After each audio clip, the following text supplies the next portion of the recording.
말씀은 에스겔서 1장 말씀입니다. 제가 가진 성경으로는 구약 1151쪽입니다. 에스겔 1장의 말씀, 우리 함께 드라마 바이블로 먼저 하나님의 말씀 읽고 은혜 나누도록 하겠습니다. 에스겔 제1장.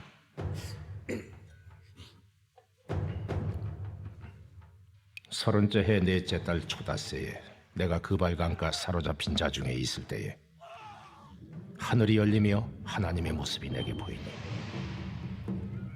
여호야긴 왕이 사로잡힌 지 5년 그 달 초닷새라. 갈대아 땅 그발강가에서 여호와의 말씀이 부시 아들 제사장 나 에스겔에게 특별히 임하고 여호와의 권능이 내 위에 있으니라. 내가 보니 북쪽에서부터 폭풍과 큰 구름이 오는데 그 속에서 불이 번쩍번쩍하여 빛이 그 사방에 비치며 그 불 가운데 단쇠 같은 것이 나타나 보이고 그 속에서 네 생물의 형상이 나타나는데 그들의 모양이 이러하니 그들에게 사람의 형상이 있더라. 그들에게 각각 네 얼굴과 네 날개가 있고 그들의 다리는 곧은 다리요 그들의 발바닥은 송아지 발바닥 같고 광낸 구리같이 빛나며 그 사방 날개 밑에는 각각 사람의 손이 있더라.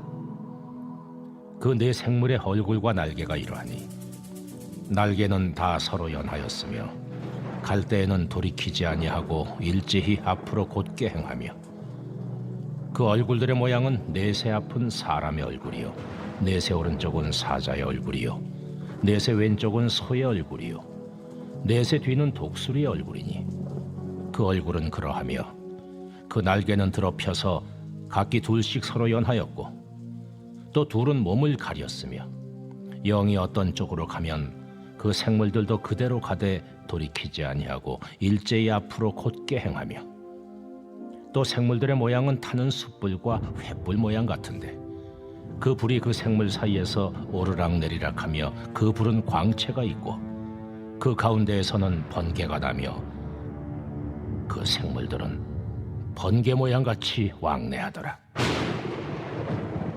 내가 그 생물들을 보니 그 생물들 곁에 있는 땅 위에는 바퀴가 있는데 그 네 얼굴을 따라 하나씩 있고 그 바퀴의 모양과 그 구조는 황후같이 보이는데 그 넷은 똑같은 모양을 가지고 있으며 그들의 모양과 구조는 바퀴 안에 바퀴가 있는 것 같으며 그들이 갈 때에는 사방으로 향한 대로 돌이키지 아니하고 가며 그 둘레는 높고 무서우며 그 네 둘레로 돌아가면서 눈이 가득하며 그 생물들이 갈 때에 바퀴들도 그 곁에서 가고 그 생물들이 땅에서 들릴 때에 바퀴들도 들려서 영이 어떤 쪽으로 가면 생물들도 영이 가려 하는 곳으로 가고 바퀴들도 그 곁에서 들리니 이는 생물의 영이 그 바퀴들 가운데에 있음이니라. 그들이 가면 이들도 가고 그들이 서면 이들도 서고 그들이 땅에서 들릴 때에는 이들도 그 곁에서 들리니 이는 생물의 영이 그 바퀴들 가운데에 있음이더라. 그 생물의 머리 위에는 수정 같은 궁창의 형상이 있어 보기에 두려운데 그들의 머리 위에 펼쳐져 있고 그 궁창 밑에 생물들의 날개가 서로 향하여 펴 있는데 이 생물은 두 날개로 몸을 가렸고 저 생물도 두 날개로 몸을 가렸더라. 생물들이 갈 때에 내가 그 날개 소리를 들으니 많은 물소리와도 같으며 전능자의 음성과도 같으며 떠드는 소리 곧 군대의 소리와도 같더니 그 생물이 설 때에 그 날개를 내렸더라. 그 머리 위에 있는 궁창 위에서부터 음성이 나더라. 그 생물이 설 때에 그 날개를 내렸더라. 그 머리 위에 있는 궁창 위에 보좌의 형상이 있는데 그 모양이 남보석 같고 그 보좌의 형상 위에 한 형상이 있어 사람의 모양 같더라. 내가 보니 그 허리 위의 모양은 단쇠 같아서 그 속과 주위가 불 같고 내가 보니 그 허리 아래의 모양도 불 같아서 사방으로 광채가 나며 그 사방 광채의 모양은 비 오는 날 구름에 있는 무지개 같으니 이는 여호와의 영광의 형상의 모양이라. 내가 보고 엎드려 말씀하시는 이의 음성을 들으니라. 아멘. 3월 한 달을 기도로 시작하는 여러분 한 분 한 분에게 소망하는 만큼 하나님의 깊은 임재가 경험될 수 있기를 예수님의 이름으로 축복합니다.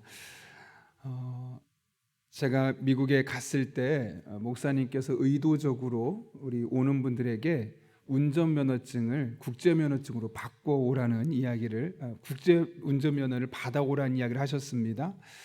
그래서 저도 이제 같이 가시는 분들도 국제운전면허증을 갖게 되었는데, 마침 이제 제가 함께 찬타에 인소라는 목사님이 함께 계셨습니다. 중간에 저희들에게 이제 그랜드 캐니언에서 브라이스 캐니언으로 옮길 때 운전을 해보라고 하는 거죠. 그래서 이제 차에 타고 운전을 하는데, 사실 뭐 운전을 저도 20년 넘게 했던 사람이라서 뭐 운전하는 게 별로 겁이 날 이유가 없습니다. 더군다나 뭐 구글 맵으로 이 목적지를 찍으면은 참 잘 인도하더라고요.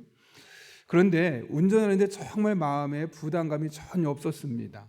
한국과는 전혀 이질적인 차였고, 또 운전 환경도 너무나 다름에도 불구하고 별로 불편하지 않았던 이유, 특히 저와 함께 있었던 좀 젊은 이제 전도사님들이 한 분 계셨는데, 그분도 운전하면서 별로 부담스러워하지 않는 거였습니다. 이유는 내비게이션 때문이 아니라 그 내비게이션 옆에 앉아있는 목사님이 있으니까 별로 겁나는 일이 없는 겁니다. 왜냐하면 그분이 내비게이션이 잡아내지 못하는, 또 내비게이션이 해줄 수 없는 이야기들을 중간중간 해주니까 편안하게 운전을 할 수 있었습니다. 특별히 저 같은 경우는 마지막 날 오기 전에 라스베가스로 이동하는 중에도 운전을 할 수 있는 기회가 있었는데, 그때도 동일하게 고속도로에서 운전함에도 불구하고 전혀 마음에 불편함이 없었던 이유는 내비게이션이 잘 돼 있어가 아니라 이 모든 상황을 잘 알고 컨트롤할 수 있는 목사님이 옆에 계시니까, 그분 때문에 든든하니까 운전하는데 별 걱정이 없었던 것을 경험했던 시간이 있었습니다. 우리도 여러분 살아가다 보면 이 세상 속에 우리가 모르는 일들, 또 경험하지 못한 사건들이 얼마나 많은지 모릅니다. 그래서 나이가 먹고 꽤 제법 이 세상을 살았다라고 느껴지는 상황 속에서도 왠지 미래를 생각하면, 앞날을 내다보면 점점 걱정이 있을 수밖에 없는 것이 우리 인간의 모습일 겁니다. 그러나 그럴 때 우리의 삶에 친히 동행하시며 늘 우리를 인도하시는 하나님의 임재를 기억하고 그분과 함께 동행하는 삶을 살아간다면, 이 삶이 어떤 모습으로 우리에게 다가오는지는 그렇게 중요하지 않습니다. 아무리 폭풍우 같은 시간이 다가온다 할지라도, 또 우리를 괴롭히는 시간이 우리 앞에 예정돼 있다 할지라도, 그런 것들로 말미암아 굳이 마음이 흔들릴 필요가 없는 것이죠. 왜냐하면 나와 함께하는 이분이 너무나 확실한 분이고 너무나 분명한 분이고, 그분의 인도하심을 따르고 그분과 함께 하기만 하면 반드시 그 어려움도 헤쳐나갈 수 있기 때문에 그렇습니다. 그런 의미에서 우리가 얼마나 능력이 있느냐, 탁월하냐, 지혜가 있느냐, 이런 것들은 그렇게 중요한 요소가 아닙니다. 나와 함께하는 분이 어떤 분이냐가 훨씬 더 중요하지요. 오늘 본문의 말씀을 통해 이 같은 사실을 다시 한번 확인할 수 있는데요, 오늘 우리는 에스겔서 말씀을 이제 오늘부터 살펴보려고 합니다. 그래서 에스겔서에 대한 간단한 결론의 이야기를 먼저 나누려고 하는데, 특별히 1절부터 3절까지의 말씀을 보면 이 본문에 대한 개론적인 내용입니다. 그래서 에스겔이 하나님께 부름받는, 즉 소명을 받는 그런 장면에 앞서 그가 어떤 사람이었는지를 알 수 있는데요, 몇 가지를 살펴보면 그의 이름이 뭐로 되어 있습니까? 에스겔로 되어 있죠. 이 히브리어 이름은 예헤츠케엘인데 하나님께서 강건하게 만들어 주신다라는 의미를 갖고 있습니다. 이 이름의 의미가 참 중요한데요, 그 이유는 그가 지금 어디 있었습니까? 1절에 보면 그발 강가에 사로잡힌 자 중에 있었다라고 말합니다. 이게 무슨 말이겠습니까? 포로로 잡혀가 있다는 거죠. 실제로 그는 BC 597년에 바벨론 왕 느부갓네살에 의해서 여호야긴과 귀족들과 함께 제사장의 한 사람으로서 포로로 잡혀갔던 사람이었습니다. 여러분, 그렇다면 이 에스겔은 언제 선지자로 부름받았습니까? 오늘 1절에 어떻게 시작하죠? 30째 해에 넷째 달 초닷새라고 말합니다. 이게 30째란 말은 다른 말로 하냐면 지금 에스겔의 나이가 30살이라는 겁니다.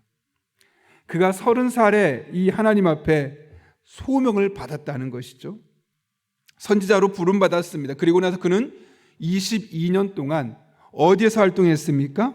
1절 좀 전에 말했던 것처럼 그발 강가 사로잡힌 자 중에 있었다고 말합니다. 그발 강가는 티그리스 유프라테스 강 그 위쪽에 오늘날로 말하면 이라크 지역이 되겠죠. 이란과 이라크 지역 그 국경지대 쪽에서 그가 바벨론 땅에 포로로 잡혀가서 그곳에서 지금 이 에스겔서의 말씀을 선지자로서 이야기하고 있는 겁니다. 그렇다면 이 에스겔서의 말씀을 듣는 사람은 어떤 사람들일까요? 포로로 이미 같이 잡혀간 사람들입니다. 우리가 지금까지 살펴봤던 이사야 말씀이나 예레미야 말씀은 지금 남유다 땅에서 멸망 직전에 있는 이스라엘 백성, 남유다 백성이 했던 메시지라면 지금 이 에스겔서 말씀은 장소도 다르고 대상도 다릅니다. 이미 포로로 잡혀간 그발 강가에서 바벨론의 포로로 잡혀간 사람들에게 말씀을 전하고 있는 것이죠. 그렇다면 여러분, 예레미야 말씀과 에스겔서의 말씀이 비슷하겠습니까? 다르겠습니까? 분명히 다를 수밖에 없겠죠. 지금 남유다를 대상으로 하고 있는 예레미야서는 어떤 말씀을 전하겠습니까? 당신들 돌이키지 않으면 멸망합니다. 하나님께서 당신들을 심판 때 임하게 할 것입니다. 이런 메시지가 주를 이루겠죠. 그런데 에스겔서는 어떻게 했습니까? 당신들 하나님께서 돌아가게 하실 겁니다. 하나님 안에 소망이 있습니다. 환경이 다르고 사람이 다르기 때문에 메시지 성격도 전혀 다르다는 겁니다. 중요한 것은 하나님께서는 지금 바벨론의 포로로 잡혀간 사람들을 위해서 누구를 선택하셨습니까? 에스겔이라는 사람을 선택했다는 거죠. 여러분, 당시에 많은 사람이 잡혀갔습니다. 그런데 왜 하필 하나님은 이 시기에 에스겔을 선지자로 부르셨을까요? 이것이 독특한 것은 에스겔의 신분과 이름 때문에 그렇습니다. 그의 신분이 무엇이죠? 제사장입니다. 여러분, 일반적으로 우리가 성경 말씀 보았을 때 어떤 사람들이 하나님께 부름받았습니까? 그냥 평범한 사람들, 제사장이 아니라 일반 자기들의 일을 하고 있던 사람들이 선지자로 부름받았고, 제사장은 다른 역할을 했었죠. 선지자는 하나님의 말씀을 선포하고 때로는 우리를 가슴 아프게 하는 메시지를 전하는 사람이었다면, 제사장은 백성들의 문제를 가지고 하나님께 나아가는 사람이었습니다. 어쩌면 두 사람의 이 두 직업은 성격이 너무나 다른 180도 다른 직업입니다. 근데 하나님께서는 선지자를 부르시는데 제사장으로 이미 사역하고 있었던 에스겔을 부르셨다는 거죠. 선지자는 조금 차가운 이미지입니다. 하나님의 말씀을 선포하면서 잘못했다고 돌이키라고 메시지가 아주 날카롭습니다. 그러나 제사장은 어떨까요?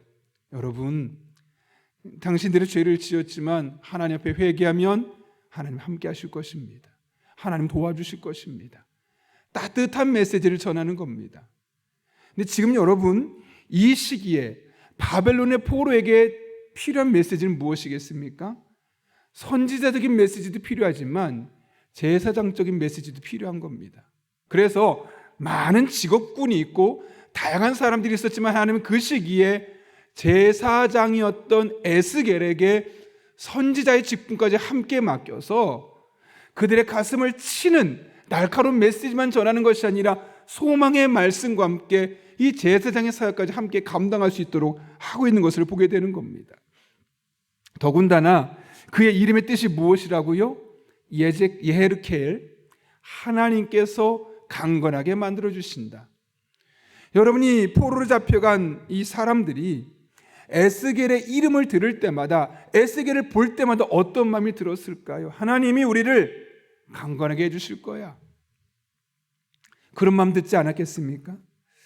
그런 의미에서 하나님께서 제사장이었던 에스겔을 선지자로 불러 세우신 것은 매우 이례적인 일이었지만 그것은 그 메시지를 듣는 백성들, 하나님의 자녀들을 위한 하나님의 섬세한 배려에 의한 것이었음을 우리는 깨닫게 되는 겁니다. 이처럼 우리가 당장 보기에는 왜 제사장을 선지자로 부르셨을까?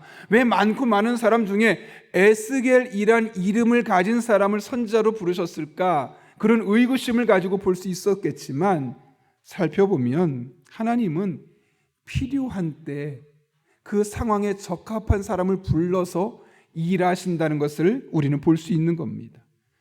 물론 종종 우리가 보기에는 의아해 보일 수 있고 우리가 생각하기에는 매우 합리적이지 않고 원래 하나님이 일하시는 방식과 너무나 달라서 이것을 그대로 수용해야 되는가 그런 생각이 들 수도 있습니다. 그러나 분명한 것은 실수하지 않으신 하나님께서 일하실 때는 분명한 목적을 가시고 일하시고 또 사람을 쓰실 때도 반드시 분명한 목적이 있기 때문에 그 사람을 들어 쓰시는 겁니다. 내가 볼 땐 납득되지 않아도, 내가 볼 땐 이해가 되지 않아도 굳이 저 사람이 안 해도 될 것 같지만 하나님 보시기에는 그 시기에 그 사람이, 그 직업이, 그 나이가 가장 맞기 때문에 그렇게 일하시고 쓰시는 것이죠.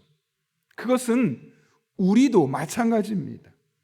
하나님께서 이 시기에 또 이 지역에 사는 여러분, 또 여러분이 가진 직업을 가지고 살아가는 것, 또 우리가 많은 교회 가운데 우리 교회를 섬기게 하는 것, 이 모든 것들이 하나님의 섬세한 계획 가운데 되어진 것 아니겠습니까? 그렇다면 이 시기에 누가 어떤 형태로 쓰임받든 우리의 이성과 다르고 우리의 생각과 전혀 다른 방법으로 쓰인다 할지라도 그걸 가지고 이상하게 볼 필요가 없는 겁니다. 이 시기에 내리는 결정들, 이 시기에 쓰임받는 사람들, 이 시기에 하나님 우리의 결정하시는 모든 일들은 하나님의 계획 안에서 그 사람을 들어 쓰시며 그 사람을 통해 일하기를 원하시는 하나님의 섬세한 계획 가운데 되어지는 것임을 잊지 말아야 하는 것입니다. 그것은 우리 한 사람 한 사람이 분명히 가슴에 담고 살아가야 합니다. 여러분, 하나님께서 목적이 있어 과거도 아니요 미래도 아니요 지금 이 시기에 여러분을 살게 하심을 믿으십니까? 목적이 있어서 여러분의 가정에 여러분을 남편으로, 여러분을 아내로, 여러분을 어머니와 아버지로 혹은 여러분을 누군가의 딸로, 아들로 살게 하고 계신 것을 믿으십니까? 많은 직업이 있는데 여러분에게 지금 그 직업을 주고 살아가게 하신 하나님의 분명한 계획이 있으심을 믿으십니까? 많은 교회가 있는데 하나님께서 이 시기에 왜 여러분을 용인영락교회 다니게 하셔서 이 교회에서 기도하고 이 교회를 섬기게 하는지 우리는 정확한 이유는 다 알 수 없지만 분명히 뜻이 있어 그렇게 한다고 믿으십니까? 예, 이 모든 것 안에는 하나님의 분명한 뜻과 계획이 있고 그런 가운데 여러분을 지금 들어 쓰고 있다는 사실을 확신할 수 있기를 바랍니다. 그리고 그분의 일하심의 발걸음을 한 걸음 한 걸음 맞춰갈 수 있기를 바랍니다.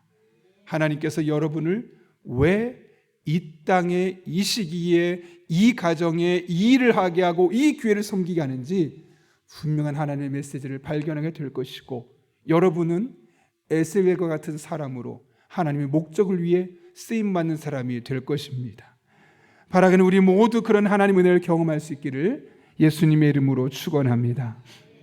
그렇다면 여러분, 오늘 본문의 내용을 잠깐 간단하게 살펴보려고 하는데요, 4절부터 28절까지의 말씀은 에스겔이 소명받을 때 보았었던 환상의 내용입니다. 4절부터 14절까지의 말씀 보면 네 생물의 환상이 있습니다. 모두 사람의 형상이 있다라고 말하고 있죠. 특별히 4절부터 14절 말씀 보게 그 이야기 되어 있는데 6절부터 7절까지 보게 되면 각각 네 생물이 있는데 네 개의 얼굴들, 다른 얼굴을 갖고 있다는 거죠. 그게 뭡니까? 네 개의 얼굴과 네 개의 날개와 네 개의 손과 고든다리가 있다고 말하는데 10절을 보게 되면 얼굴이 각기 사람, 소, 사자, 소, 독수리 이 네 개의 모습을 갖고 있다고 말합니다. 이들은 날개 둘을 날아가는 데 사용하고 둘은 몸을 가리고 있다고 이야기하고 있죠. 그렇다면 여러분, 여기 4절부터 14절까지서 말하는 이 네 개의 생물은 무엇을 의미하는 걸까요? 오늘 이후에 나중에 10장에 가게 되면 에스겔 10장에 가면 똑같은 이 네 개의 생물이 나타나게 되는데 그곳에서 이 네 개 생물은 바로 천사라는 것을 알게 됩니다. 그리고 그들을 일컬어 하나님을 수종드는 네 그룹이다 라고 이야기를 하고 있죠. 그룹이 뭐죠? 천사를 말할 때 그룹이라고 말합니다. 그리고 나서 15절부터 21절까지 말씀 보게 되면 이 생물에 부속된 것으로 보이는 네 바퀴 환상에 대한 내용입니다. 아마 에스겔서 개론 영상을 보신 분은 아시겠지만 이 본문의 내용이 이 개론 앞부분에 나오는데 영상이 참 실감나게 잘 만들어져 있습니다. 못 보신 분이 있다면 꼭 한번 보시면 에스겔서 1장에서 말하는 이 네 생물의 환상이 어떤 것이고 그 네 생물 밑에는 바퀴는 어떻게 달렸고 그 위에 하나님의 보호자는 어떻게 자리 잡고 있는지를 분명하게 이해할 수 있을 겁니다. 중요한 것은 이 네 생물에 부속된 것으로 보이는 네 바퀴 환상에 대한 내용입니다. 15절을 보면 얼굴을 따라 하나씩 총 4개 바퀴가 있다고 말합니다. 우리 생각에는 생물이 넷이니까 하나당 바퀴가 2개씩 있을 거로 생각하지만 그렇지 않고 한 생물당 바퀴가 하나씩 달려 있다고 말합니다. 16절을 보면 모양과 구조가 다 동일하게 생겼고요. 17절을 보면 바퀴의 방향이 사방으로, 이게 무슨 말이겠습니까? 동서남북으로 각자 바퀴의 방향이 흩어져 있다는 거죠. 여러분, 그렇다면 바퀴가 어떻게 가는 게 정상일까요? 사방으로 가려고 하면 갈 수 있겠습니까? 못 가겠습니까? 못 갈 겁니다. 그런데 오늘 본문을 보게 되면 그 사방으로 향해져 있는 바퀴가 사방으로 가지 않고 일정한 방향을 따라가고 있음을 말씀합니다. 여러분 19절 보면 이렇게 기록되어 있습니다. 오늘 본문의 19절 말씀, 그 생물이 갈 때 바퀴들도 그 곁에서 가고 그 생물들이 땅에서 들릴 때 바퀴들도 들려서 20절, 영이 어떤 쪽으로 가면 생물들도 영이 가려 하는 곳으로 가고 바퀴들도 그 곁에서 들리니 이는 생물의 영이 그 바퀴들 가운데 있음이니라. 이게 무슨 말이겠습니까? 자기가 가고 싶은 대로 가는 것이 아니라 영이 가고자 하는 대로 생명이 따라가고 그에 따라서 바퀴가 움직인다. 다시 말하면 이 영이 주도적으로 이 모든 발걸음을 가고자 하는 방향을 인도하고 있음을 말씀하고 있는 것이죠. 여기서 여러분 생물들이 무엇을 의미한다고 했습니까? 에스겔서 10장에 보게 되면 하나님 앞에 수종드는 천사들이라고 이야기했습니다. 따라서 여기서 말하는 영은, 이 생물들의 영은 무엇을 의미하겠습니까? 바로 천사들의 영으로서 결국 하나님의 영이 그 모든 길을, 그 바퀴가 굴러가고 있는 것을 주도하고 있다는 것을 우리에게 분명히 말씀하고 있는 것이죠. 여러분, 이걸 통해 우리에게 무엇을 말씀하고 싶은 걸까요? 하나님의 영의 인도하심을 따라가라는 겁니다. 바퀴의 방향은 각각 사방으로 펼쳐져 있어서 앞으로도 좌우로도 옆으로도 갈 수 없는 상황인데 하나님의 영이 인도하는 대로 가니까 그 모든 것이 방향이 앞으로 가게 되고 그 영이 인도하는 대로 가고 있는 과정을 통해서 원래 주어진 과정, 생긴 대로 사는 것이 아니라 하나님의 영이 인도하시는 방향을 따라갈 것을 우리에게 분명하게 말씀하고 있는 건 아니겠습니까? 이것을 오늘날에 표현하면 무엇으로 말할 수 있겠습니까? 바로 하나님의 성령의 인도하심을 따라 살아가는 삶이 얼마나 복된 삶임을 말씀하고 있는 것이죠. 여러분, 성령을 따라 살아가는 것이 왜 중요하겠습니까? 왜 성령의 인도하심 받는 것이 중요하겠습니까? 여러분, 성령의 인도하심 만큼 정확한 것이 다른 곳에 있을까요? 아무리 과학적인 기계를 가지고 정확하게 0.1mm까지 잴 수 있는 시대라고 할지라도 성령의 인도하신 만큼 정확한 시간과 정확한 타이밍과 정확한 거리를 계산할 수 있는 것은 아무도 없습니다. 성령의 인도하심은 명확하고 성령의 인도하심은 그래서 항상 우리에게 최선의 길이기 때문에 하나님은 우리로 하여금 성령의 인도하심을 받을 것을 말씀하는 겁니다. 그리고 실제로 성령의 인도하심 받는 길에는 실패가 없습니다. 아마 최근에 유튜브를 보신 분들 중에는 미국에 있는 에즈베리 학교에서 일어났던 13일간의 그런 영적인 부흥에 대해서 들어보셨을 겁니다. 저도 어제 계속해서 영상 몇 가지를 보았는데요. 에즈베리 대학교, 그 지역이 한 6천 명밖에 모이지 않는 지역입니다. 그 학교에는 일반 대학이 있고 신학대학원이 있는데 이 부흥운동은 어떤 내용이냐면 수요일 날 예배를 드린 겁니다.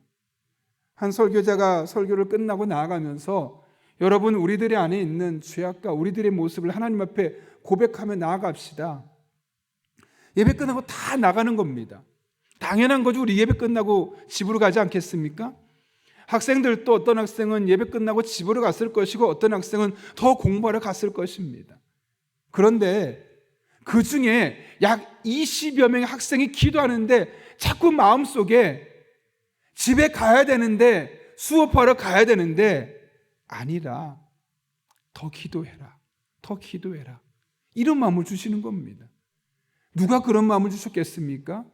그들이 말합니다. 성령께서 주시는 마음이 다 나가는데 더 기도해야 된다, 더 기도해야 된다. 그 20, 30여 명이 계속해서 기도하는 겁니다. 근데 그 기도를 하면서 그들의 마음속에 하나님 분명한 확신을 주시는 겁니다. 내가 너희를 통해 지금 이 시간 일하겠다.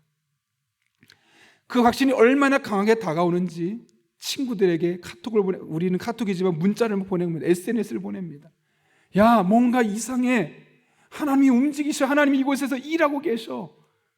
그 20, 30여 명이 기도하다 말고 이곳저곳 보내니까 그 예배당을 떠났던 친구들이 1명이 오고 2명이 오고 꽉 찹니다. 밤새 찬양합니다. 예배합니다.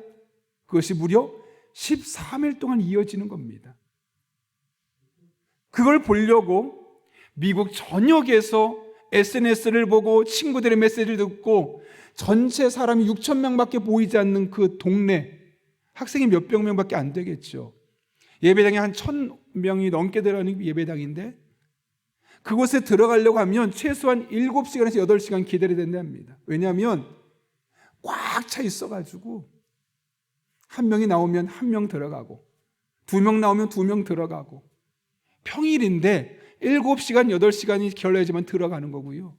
주일 같은 경우는 10시간 이상을 기다려야지만 겨우 기다렸다 들어가는데, 영상에 보면 그 안에 들어가지 못했던 사람들이 밖에서 우리 교회가 작년, 재작년에 불렀던 웨이메이커 기억나십니까? 그 찬양을 부르면서 함께 축복하며 기도하는 그런 영상까지 함께 있습니다. 많은 방송사에서 분석합니다. 도대체 어떻게 갑자기 이 시기에 이런 일이 있나? 여러분, 몇 년 전 이야기가 아니라 바로 2월 달 초에 있었던 이야기입니다.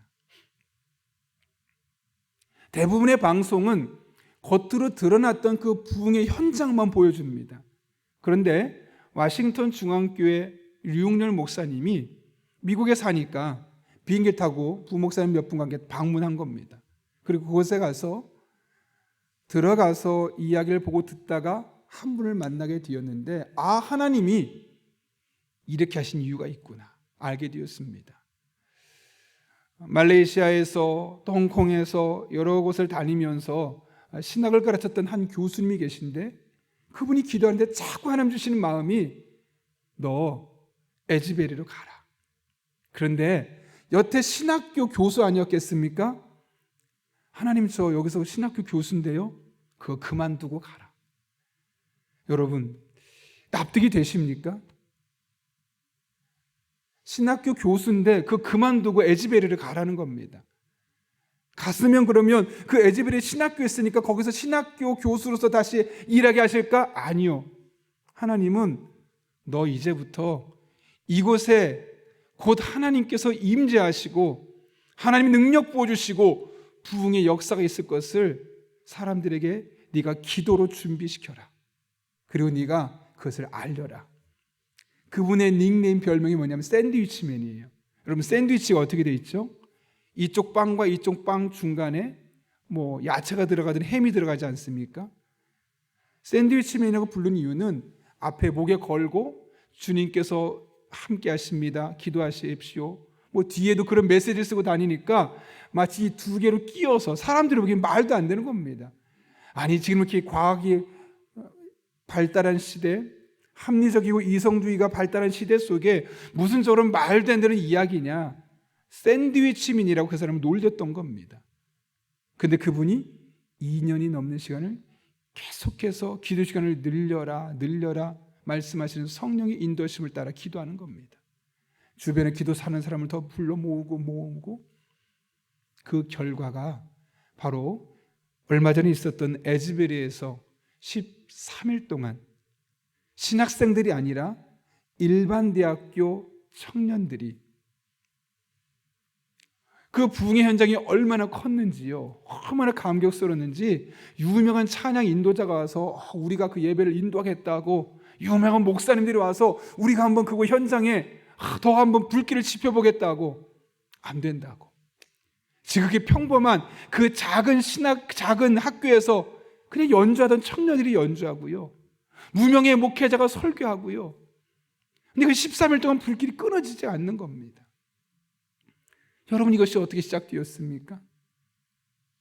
몇 년 전부터 교수를 그만두고 이곳에서 부흥을 위해서 기도하라 말씀하시는 성령의 음성에 순종했던 한 사람의 기도로 시작되었습니다. 그것이 2년 넘게 기도가 되었고, 수요 기도회가 끝나고 다 집으로 돌아가는데 여전히 마음속에 너는 남아서 기도하라고 말씀하실 때 그 성령의 음성에 민감하게 반응했던 그 20-30여 명의 20대 초반의 젊은이들이 성령의 음성에 민감하게 반응했을 때 무려 13일 동안 밤새며 사람들이 바뀌면서 그 부흥의 불길이 끊어지지 않는 에즈베리의 부흥이 일어날 수 있었음을 말씀하고 있는 것이죠. 철저하게 성령의 음성을 따라 기도했을 때 나타났던 현상입니다. 여러분, 이와 같은 영상을 보시면서 여러분의 마음속에 아마 보신 분도 계셨겠지만 이런 이야기를 들으면서 어떤 생각이 드십니까? 아, 그런 일이 있구나 로 끝난다면 하나님께서 어쩌면 우리들에게 말씀하시는 메시지를 놓칠 수도 있습니다. 저는 오늘 여러분이 말씀을 다 듣고 집으로 돌아가서 쉬는 날이죠.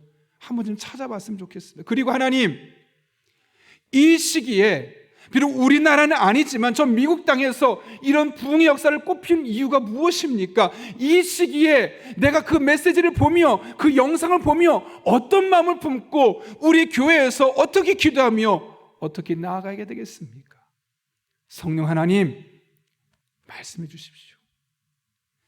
다른 나라의 이야기, 나와 상관없는 이야기를 볼 것이 아니라 왜 이 시기에 우리로 하여금 그것을 보게 하시는지, 왜 이 시기에 목회자인 저를 통해 여러분에게 그 음성을 듣게 하시는지, 성령의 음성을 듣고 그 성령의 음성에 순종하는 저와 여러분 될 수 있기를 바랍니다.